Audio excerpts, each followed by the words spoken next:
Okay.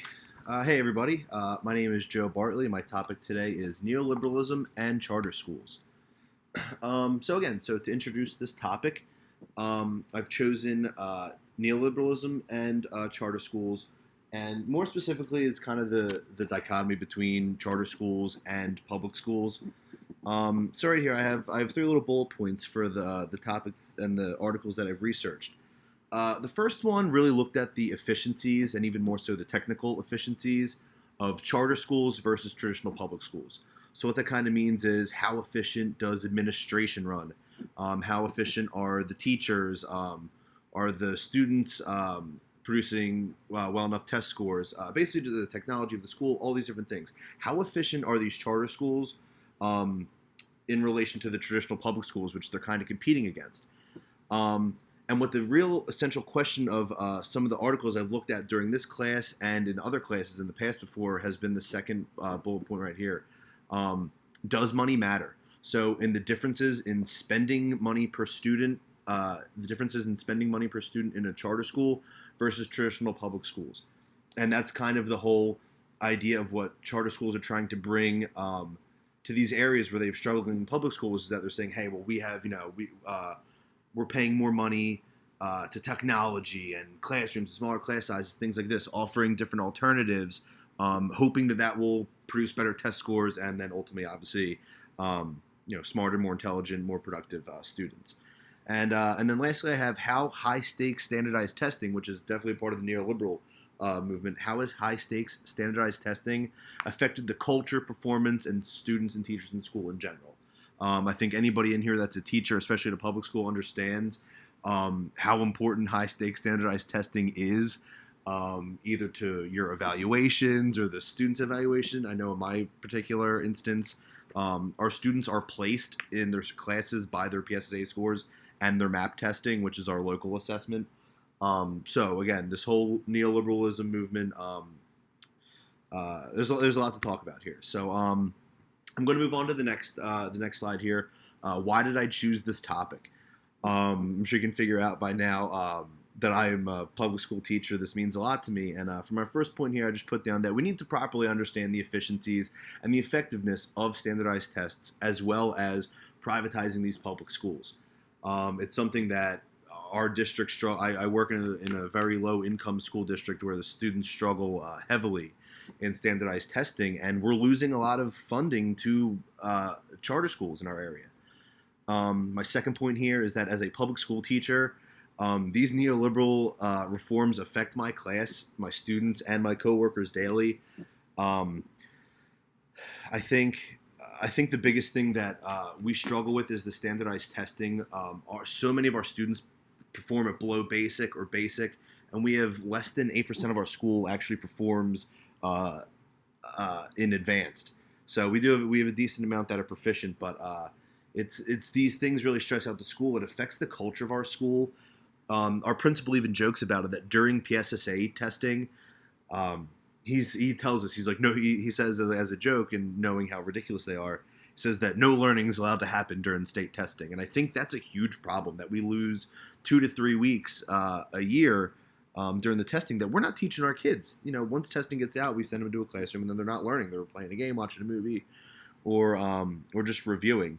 And then finally, the last reason why I chose this is because this topic, I really did not know much about it until recently, and it's really piqued my interest. I went to Catholic school for the 12 years of my life, and then to Penn State, and then about 5 years ago, I started off as a teaching assistant at one of the schools in the district, one of the elementary schools. So when I was 25, that was my first real interaction with public schools. So I remember asking one of the teachers, I'm like, why is everybody so up in arms about charter schools? And the only answer I really got was, oh, they compete with us for funding. But then as I started grad school and I started to get my own classroom, and then you start to learn that this neoliberal movement is more than just the charter schools. It's the testing. It's all these other things intertwined. And it's really beginning to problem. So this research that I've done over the past few years, and especially in this class, has really opened my eyes to what a problem this can be. All right. So my general thoughts on the topic are that my main thing is that I believe that neoliberalism is very harmful and it's dangerous to the future of our public schools. One of the big things I can cite here, I printed out a couple pages, is that the second bullet point here is that it gives corporations way too much influence over the education system. Basically, what neoliberalism is saying is it's trying to privatize, and now granted there's for-profit schools and non-profit charter schools, but they're trying to privatize and bring in either corporate interests or just private ownership of public schools to try to see if that'll change it, because what has been believed is that government is getting in the way of education. But I know that one of the problems that I've looked at is that there are certain corporations that have basically a monopoly over education. They have the group Pearson. They give out college curriculums. Let me see, teacher licensing exams. They write the K through 12 curriculum, student tracking data, teacher certs, licensing. They administer GEDs, all of that. Okay, and they basically have a monopoly over that. So one corporation is basically educating us if you go to a public school. And then if you go to college, they're writing your college's curriculum that they have to give you. And then if you want to become a teacher, you got to take your certification test. Well, guess who gives that? It's Pearson again. And so on and so forth. So I think that's a huge problem that you have, that you need diversity in education. And I think the second biggest thing that I found in this research and in my experiences of teaching is that this teaching to the test, it's irresponsible and it's harmful to students. I teach social studies, and what we've been told is that, it's not the most important thing if a kid knows a date or, who the name of a king was, things like this. We're supposed to be a branch of English language arts for reading.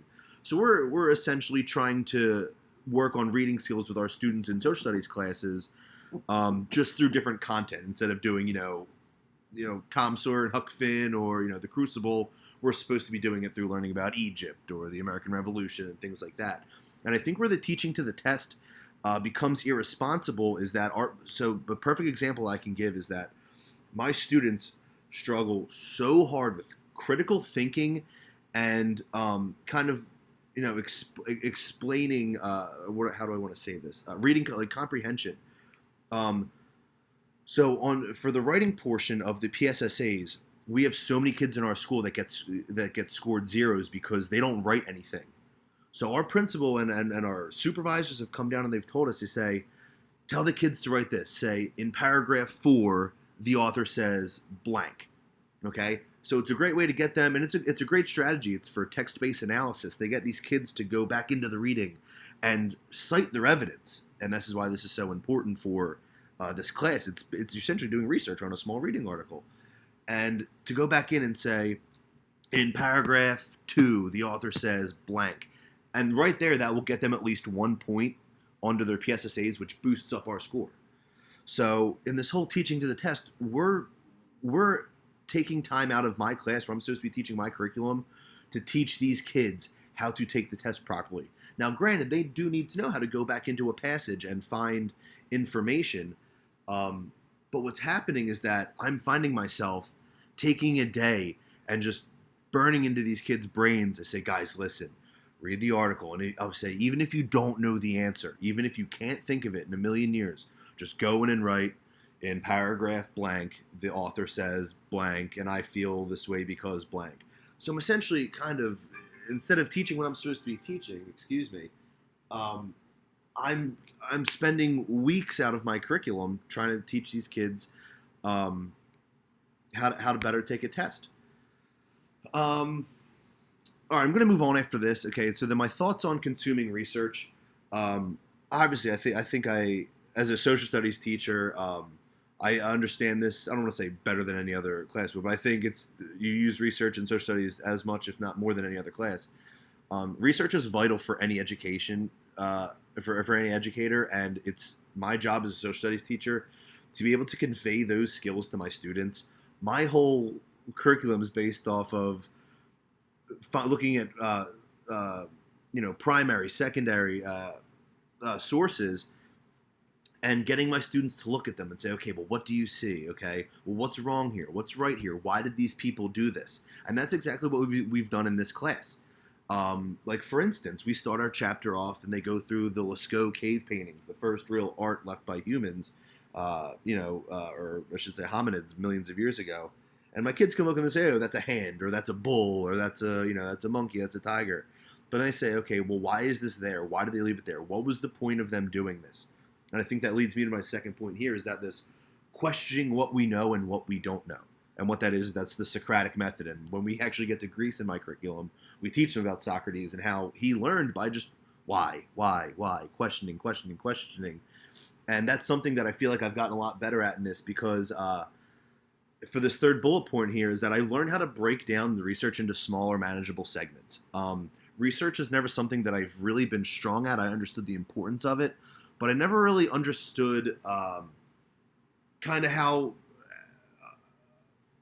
it can actually be misguided a little bit. I think we tend to trust it a little too much, which leads me to the fourth bullet point: critique.